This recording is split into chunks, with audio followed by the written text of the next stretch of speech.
I think of CDR, carbon dioxide removal, as a piece of this larger ecosystem that we're moving towards.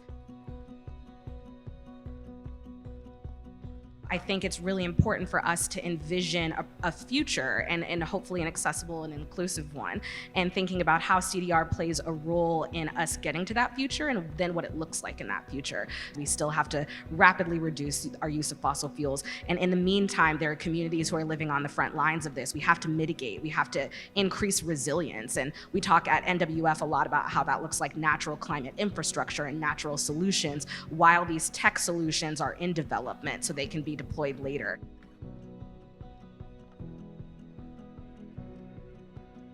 Sometimes, and maybe the critique of CDR and why are we investing all this money and stuff, is really because there are current needs that people have that are not being addressed by our society.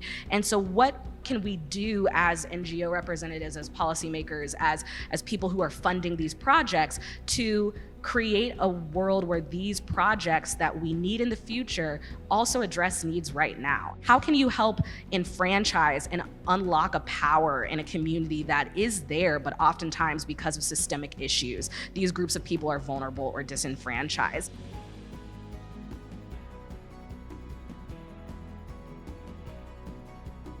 Really something that we're interested in at NWF is using our constituency to mobilize people's science.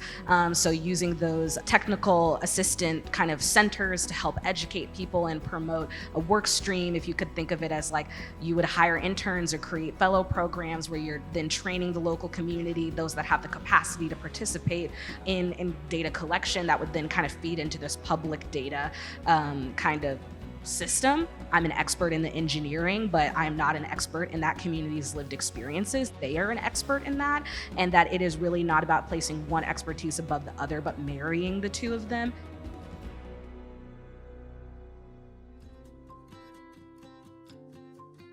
Our federal government has put a lot in terms of policy behind CDR, and so I think we're really just getting into the phases of like deploying that money to figure out what the next kind of step is. Companies will be able to apply to be a part of a hub in terms of sharing infrastructure with each other, and you would like to have multiple different DAC actors, direct air capture actors, that would then be kind of sharing this infrastructure to storage. And so how you should have like these very developed technologies housed in the same place as really innovative technologies, and allowing them to kind of grow in a symbiotic way with each other. So then we can really see like, you know, maybe that these processes individually are really costly, but kind of combining ideas and allowing for innovation to occur is something that could really move the needle on that.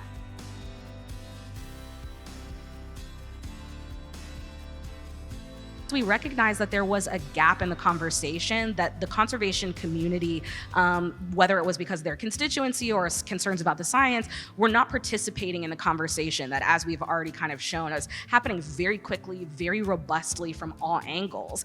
And we really felt like if nobody is sitting at that table taking that seat for conservation, then does conservation have a voice in this? And we talked about land use and energy use, and this is a conservation question. This is a question that's going to affect wildlife.